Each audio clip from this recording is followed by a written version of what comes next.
The ജേർണലിസ്റ്റിലേക്ക്. ये media वाले कहेंगे जब हम पैसा देंगे, मीडिया वाले कहेंगे देखो देखो ये गरीबों की आदत बिगाड़ रहे हैं। और मैं कहूंगा ज्यादा बोलोगे ना, अभी 1 लाख रुपए साल का दे रहे हैं, 2 लाख का देंगे, चुप हो जाओ। തെരഞ്ഞെടുപ്പിന്റെ 7ാം ഘട്ടം നടക്കുന്നതിന് മണിക്കൂറുകൾക്ക് മുൻപ് നമ്മുടെ പ്രധാനമന്ത്രി നരേന്ദ്രമോദി പാറപ്പുറത്ത് ധ്യാനത്തിലിരിക്കുകയാണ്. എന്താണ് ഈ ധ്യാനത്തിലൂടെ ആ മഹാമനിതൻ ജനങ്ങളോട് പറയാൻ ഉദ്ദേശിക്കുന്നത് എന്നുള്ളതാണ് ഏറ്റവും പ്രധാനമായി രാജ്യത്തെ ജനങ്ങൾ പരസ്പരം ചോദിക്കുന്നത്. ഇനി ഒരൊറ്റ ഘട്ടമേ ഉള്ളൂ. ഈ ഘട്ടത്തിൽ പരമാവധി ആൾദൈവം കണക്ക് അല്ലെങ്കിൽ ഹിന്ദുത്വ അജണ്ട മുന്നോട്ട് വെച്ച് കിട്ടാവുന്ന വർഗീയ വോട്ടുകളൊക്കെ ഇങ്ങ് പോരട്ടെ, അല്ലാതെ ഒരു വോട്ടും കിട്ടാൻ സാധ്യതയില്ല എന്ന തോന്നലാണോ അദ്ദേഹത്തിൻ്റെ ഈ ധ്യാന നിരതയ്ക്കു പിന്നിൽ എന്നുള്ളതാണ് ഇപ്പോൾ രാജ്യത്തെ പ്രധാന ചർച്ചാ വിഷയമായിരിക്കുന്ന പ്രധാനപ്പെട്ട സംഗതി. കാരണം ഒരു പ്രധാനമന്ത്രിയാണ്, അദ്ദേഹത്തിൻ്റെ വായിൽ നിന്ന് ഇതുവരെ വീണിട്ടുള്ളത് അത്രയും വിദ്വേഷവും വെറുപ്പും വിഡ്ഢിത്തരങ്ങളുമാണ്. ഏറ്റവും ഒടുവിൽ വലിയ വിഡ്ഢിത്തരമാണ് പറഞ്ഞത്. മഹാത്മാഗാന്ധി സിനിമ വരുന്നത് വരെ മഹാത്മാഗാന്ധിയെക്കുറിച്ച് ലോകത്തിന് അറിയില്ലായിരുന്നു ഒക്കെ. ഒന്ന് ആലോചിച്ച് നോക്കുക, നമ്മുടെ രാഷ്ട്രപിതാവിനെ കുറിച്ചാണ് നാഥുറാം വിനായക് ഗോഡ്സെ എന്ന ഒരു ഭീകരൻ വെടിവെച്ച് കൊന്ന, നമ്മുടെ രാജ്യത്തിന് സ്വാതന്ത്ര്യം നേടിത്തന്ന, നമ്മളെ ഇതുപോലെയൊക്കെ ആകാൻ പ്രേരിപ്പിച്ച അല്ലെങ്കിൽ അതിന് കാരണക്കാരനായ നമ്മുടെ രാഷ്ട്രപിതാവിനെ ഒരു സിനിമയിലൂടെ മാത്രം ലോകമറിയുന്ന ആളെന്നൊക്കെ വിശേഷിപ്പിക്കുന്ന പ്രധാനമന്ത്രിക്ക് സാരമായി എന്തോ തകരാറ് സംഭവിച്ചിരിക്കുന്നു എന്നാണ് സോഷ്യൽ മീഡിയ ഉൾപ്പെടെ പറയുന്നത്. Get out Modi, go back Modi എന്നൊക്കെ പറഞ്ഞ് തമിഴ് ജനത മോദിജിയുടെ ഈ പാറപ്പുറത്തിരക്കൽ പരിപാടി, അതായത് കന്യാകുമാരിയിലെ വിവേകാനന്ദ പാറയിൽ ധ്യാനനിരതനായിരിക്കുന്ന പരിപാടിയെ അടപടലം പുച്ഛിക്കുന്നുമുണ്ട്.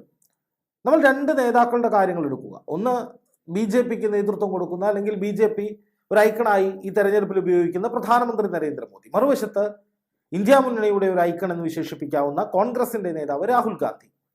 രാഹുൽ ഗാന്ധി കഴിഞ്ഞ മണിക്കൂറുകളിൽ പഞ്ചാബിലെ ലുധിയാനയിലാണ്. അദ്ദേഹം അവിടെ തെരഞ്ഞെടുപ്പ് പ്രചാരണ പ്രവർത്തനങ്ങളിൽ 7ാം ഘട്ടമാണ്, അവസാന ഘട്ടമാണ്. ആ സമയത്ത് നിൽക്കുന്നത് കർഷകർക്ക് നടുവിലാണ്. ഈ കർഷകരെന്ന് പറഞ്ഞാൽ നമ്മുടെ രാജ്യത്തിന് അന്നമേകുന്ന, ജയ് ജവാൻ എന്ന് കഴിഞ്ഞാൽ പിന്നെ നമ്മുടെ രാജ്യം വിളിക്കുന്ന മുദ്രാവാക്യം ജയ് കിസാൻ എന്നാണ്. ഈ രാജ്യത്തെ മെജോറിറ്റി വോട്ട് ബാങ്കിൽ ഒരു വിഭാഗം കർഷകർ തന്നെയാണ്, ഒരു സംശയവും വേണ്ട. ഇപ്പോൾ ബീഹാറിലായാലും ഒഡീഷയിലായാലും മഹാരാഷ്ട്രയിലായാലും ഈ ഹിന്ദി ഹൃദയഭൂമി ഉൾപ്പെടുന്ന ഉത്തർപ്രദേശിലായാലും ഹരിയാനയിലായാലും ഒക്കെ ഈ കർഷക വോട്ട് ബാങ്ക് എന്ന് പറയുന്നത്, പഞ്ചാബ് ഉൾപ്പെടെയുള്ള സംസ്ഥാനങ്ങളിൽ കർഷക വോട്ട് ബാങ്ക് എന്ന് പറയുന്നത് വളരെ വളരെ പ്രധാനപ്പെട്ട ഒന്നാണ്. അത് വോട്ട് ബാങ്ക് എന്ന നിലയിൽ മാത്രമല്ല, ഹിന്ദി ഹൃദയഭൂമിയുടെ ചലനം, ഒരു പൾസ് എന്ന് പറയുന്നത് ഒരു പരിധിവരെ ഈ കർഷക സമൂഹമാണ്. ഗ്രാമീണ ഇന്ത്യ എന്ന് പറയുന്ന ഒരു വലിയ വിഭാഗമാണ്. അപ്പൊ ഈ വിഭാഗത്തിൽപ്പെടുന്ന കർഷകർ ഒരുപാട് പ്രശ്നങ്ങൾ കാലാകാലങ്ങളായി അനുഭവിക്കുന്നുണ്ട്.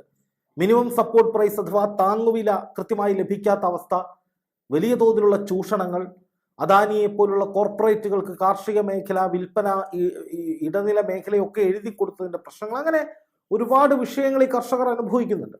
അപ്പൊ ഈ കർഷകർക്കിടയിലേക്ക് പ്രധാനമന്ത്രി നരേന്ദ്രമോദി എത്തിയിട്ടില്ല. മണിപ്പൂരിൽ വലിയ കലാപം നടക്കുന്ന സമയത്ത് അവിടേക്കും പ്രധാനമന്ത്രി പോയിട്ടില്ല. അവിടെ ചെന്നത് രാഹുൽ ഗാന്ധിയായിരുന്നു. ഇപ്പോൾ കർഷകർ വലിയ പ്രശ്നങ്ങൾ അനുഭവിക്കുന്നു. അവർ സമരമുഖത്താണ് എന്നതിനപ്പുറം ഒരുപാട് ജീവൽ പ്രശ്നങ്ങൾ അവർ അനുഭവിക്കുന്നുണ്ട്. വിപണിയിൽ അവരുടെ ഉൽപ്പന്നങ്ങൾക്ക് വില കിട്ടുന്നില്ല. കാർഷിക വിളകൾക്കുണ്ടാകുന്ന രോഗങ്ങൾ, അപ്രതീക്ഷിതമായ നാശനഷ്ടങ്ങൾ, ഇതിലൊക്കെ ഒരുപാട് സഫർ ചെയ്യുന്ന ഒരു വലിയ സമൂഹമാണ് ഈ കർഷക സമൂഹം. അപ്പൊ അവരെ സംബന്ധിച്ച് അവർക്ക് ഒരു അത്താണിയില്ലാത്ത സാഹചര്യമുണ്ട്. ഇപ്പൊ കേന്ദ്ര സർക്കാർ പല പദ്ധതികളും കർഷകർക്ക് വേണ്ടി പ്രഖ്യാപിച്ചു എന്നാണ് പരസ്യങ്ങളിൽ കാണുന്നത്. പക്ഷേ അതേ BJP ഭരിക്കുന്ന സംസ്ഥാനങ്ങളിൽ കേന്ദ്രത്തിന്റെ പദ്ധതിയുടെ വിഹിതം തങ്ങൾക്ക് കിട്ടിയിട്ടില്ല എന്ന് പറഞ്ഞ് ബീഹാറിൽ ഉൾപ്പെടെ കർഷകർ സമരം ചെയ്യുന്ന സാഹചര്യമുണ്ട്. ഹരിയാനയിൽ ഉൾപ്പെടെ സമരങ്ങൾ നടന്നിട്ടുണ്ട് ഈ സമീപകാലത്ത്. അപ്പൊ ഇത്രയും വലിയൊരു കമ്മ്യൂണിറ്റി തങ്ങളുടെ ഭാവി എന്താകും, തങ്ങളുടെ ജീവിതം എന്താകും, തങ്ങൾക്ക് എങ്ങനെ മുന്നോട്ട് പോകാൻ കഴിയും, സർക്കാർ ഞങ്ങൾക്ക് വേണ്ടി എന്ത് ചെയ്യും എന്നൊക്കെ ആകുലതയോടെ പരസ്പരം ചോദിക്കുന്ന അതേ സമയത്ത് പ്രധാനമന്ത്രി ധ്യാനത്തിലിരിക്കുക. ആ ധ്യാനം കൊണ്ട് ആർക്കാണ് ഗുണം? ഈ രാജ്യത്തിന് എന്താണ് ഗുണം? പോട്ടെ, BJP എന്ന പ്രസ്ഥാനത്തിന് എന്താണ് ഗുണം? നാട്ടിലെ ജനങ്ങൾക്ക് എന്താണ് ഗുണം? ഒരു മനുഷ്യൻ കണ്ണടച്ച് അവിടെ ഇരിക്കുന്നു. അത് അദ്ദേഹത്തിന് വ്യക്തിപരമായി നേട്ടമുണ്ടാകും, അദ്ദേഹത്തിന്റെ ഭക്തിയുടെ ഭാഗം, ഒക്കെ ശരിയാണ്. പക്ഷെ തെരഞ്ഞെടുപ്പിന്റെ ഒരു ഘട്ടം കൂടി ബാക്കി നിൽക്കുമ്പോൾ, പ്രത്യേകിച്ചും ഈ കർഷക സമൂഹമൊക്കെ വലിയ ആകുലതകളിൽ ഇരിക്കുമ്പോൾ, അവിടെ ഒരു ആശ്വാസമായി എത്തുന്നത് രാഹുൽ ഗാന്ധിയാണ്. ഇപ്പം രാഹുൽ ഗാന്ധി ഇന്ന് ലുധിയാനയിൽ, പഞ്ചാബിലെ ലുധിയാനയിൽ കർഷകർക്ക് കൊടുത്തൊരു ഉറപ്പുണ്ട്. ഇന്ത്യ മുന്നണി അധികാരത്തിൽ വന്നാൽ കാർഷിക കടങ്ങൾ മുഴുവൻ എഴുതിത്തള്ളും, മിനിമം താങ്ങുവില ഉറപ്പാക്കും, കർഷകരുടെ പ്രശ്നങ്ങൾ പഠിക്കാൻ മാത്രമായി ഈ രാജ്യത്തൊരു സ്ഥിരം കമ്മീഷൻ ഉണ്ടാകും. ഇത്രയും വലിയ ഉറപ്പുകൾ ആയിരക്കണക്കിന് കർഷകർക്ക് നടുവിൽ നിന്ന് രാഹുൽ ഗാന്ധി പ്രസംഗിക്കുമ്പോൾ നിറഞ്ഞ കയ്യടിയാണ് അവിടെ ജനങ്ങൾ രാഹുൽ ഗാന്ധിക്ക് കൊടുക്കുന്നത്. हिमाचल के किसानों को मैं कहना चाहता हूं, ये जो इनकी पार्टनरशिप चल रही है मोदी जी, अदानी जी और मीडिया वालों की, इसी के कारण आपको सेब के लिए सही दाम नहीं मिलता है। सारे के सारे स्टोरेज फैसिलिटीज नरेंद्र मोदी जी ने एक व्यक्ति को दे दिए हैं। जब भी वो चाहता है सेब के प्राइस को वो कंट्रोल कर सकता है। किसानों को प्राइस फिक्सिंग का मुकाबला करना पड़ता है। अदानी जी आते हैं, किसानों को सेब बेचना होता है, प्राइस गिर जाती है और उसके एकदम बाद जब किसान सेब बेच देता है प्राइस बढ़ जाती है। ये हालत पूरे देश में है। किसानों को सेब के लिए, अनाज के लिए, गेहूं के लिए, कपास के लिए, धान के लिए सही दाम नहीं मिलता है। हम एक क्रांतिकारी काम करने जा रहे हैं। हिंदुस्तान के किसानों को एक कानूनी मिनिमम सपोर्ट प्राइस, कम से कम दाम, कानूनी कम से कम दाम हम देने जा रहे हैं। പ്രധാനമന്ത്രി നരേന്ദ്രമോദി ധ്യാനത്തിലിരിക്കുമ്പോൾ എന്താണ് അവിടെ സംഭവിക്കുന്നത്? ആർക്കാണ് ആശ്വാസം, ആർക്കാണ് ഗുണം? അതാണ് ചോദ്യം. അതാണ് ഈ രണ്ട് നേതാക്കൾ തമ്മിലുള്ള പ്രധാനപ്പെട്ട വ്യത്യാസമായി തെരഞ്ഞെടുപ്പ് കാണുന്നത്.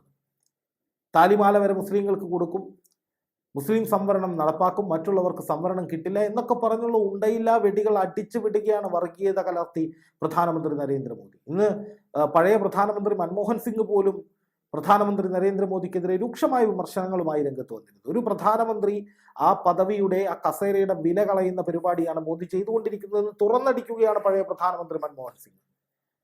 മൻമോഹൻ സിംഗ് എന്ന പേര് വീണ്ടും, ഡോക്ടർ മൻമോഹൻ സിംഗ് എന്ന പേര് ഇപ്പോൾ വീണ്ടും ചർച്ചയാവുകയാണ്. കാരണം അങ്ങനെ ഒരു പ്രധാനമന്ത്രി നമുക്ക് ഉണ്ടായിരുന്നു, നാടിന് നന്മ ചെയ്യുന്ന, അല്ലെങ്കിൽ ഒരുപാട് ഗുണങ്ങൾ ഉണ്ടാക്കിയിരുന്ന, രാജ്യത്തിന് വേണ്ടി പ്രയത്നിച്ചിരുന്ന, സാധാരണക്കാർക്ക് വേണ്ടി ഇടപെട്ടിരുന്നൊരു നേതാവ്, ഒരു പ്രസ്ഥാനമൊക്കെ ഈ നാട്ടിൽ ഉണ്ടായിരുന്നു എന്ന കാര്യം ജനങ്ങൾ ചികഞ്ഞെടുക്കുകയാണ്. കാരണം ഇവിടെ പ്രധാനമന്ത്രി നരേന്ദ്രമോദിയുടെ ആദ്യത്തെ ഒരു ഹൈപ്പ് അത് പൊളിഞ്ഞടിഞ്ഞു.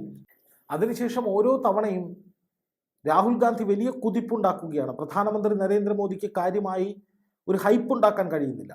ഈ തെരഞ്ഞെടുപ്പിൽ നമ്മൾ പ്രത്യേകം ശ്രദ്ധിക്കേണ്ടത്, ഇന്ത്യ മുന്നണിയെ സംബന്ധിച്ച് അവർക്കൊരു തരംഗം ഉണ്ടാക്കാൻ കഴിയുന്നുണ്ട്. ആന്റി ഇൻകംബൻസി അഥവാ ഭരണവിരുദ്ധ വികാരം ആളിക്കത്തിക്കാൻ കഴിയുന്നുണ്ട്. ഗ്യാസിന്റെ വില പ്രചാരണ വിഷയമാക്കാൻ കഴിയുന്നുണ്ട്.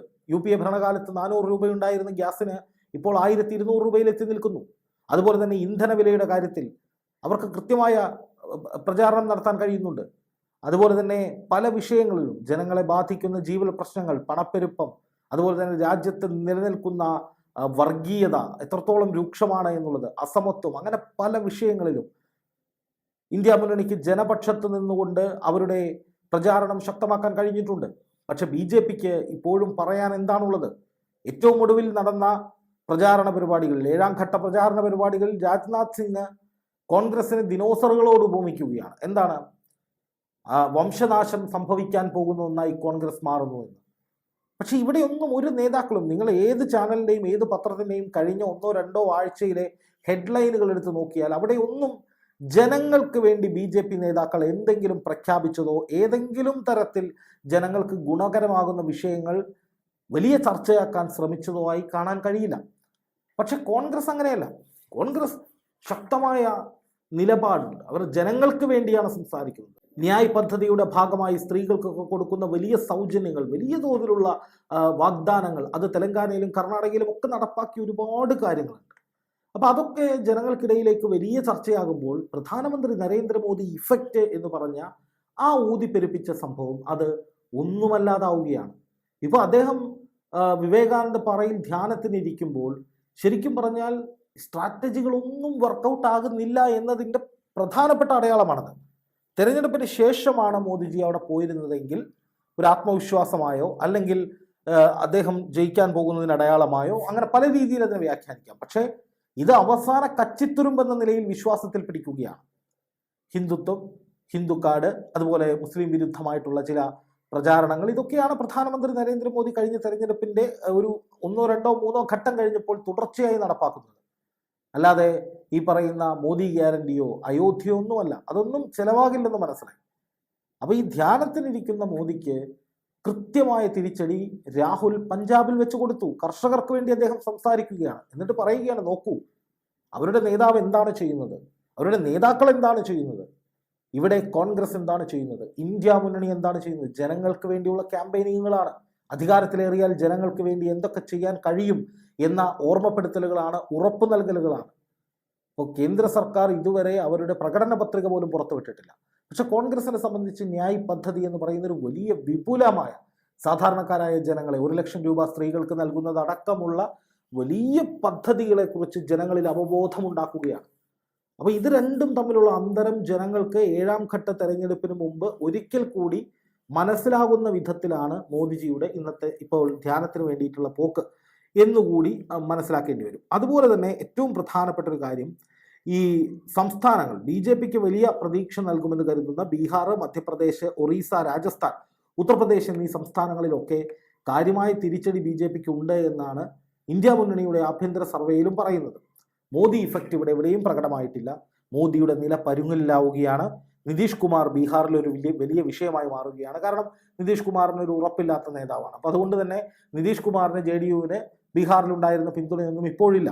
അതുപോലെ ഉത്തർപ്രദേശിൽ ശക്തമായ മുന്നേറ്റം അഖിലേഷ് യാദവും രാഹുൽ ഗാന്ധിയും പ്രിയങ്ക ഗാന്ധിയും ഒക്കെ ചേർന്ന് ഇന്ത്യ മുന്നണിക്ക് നടത്തിയിട്ടുണ്ട്.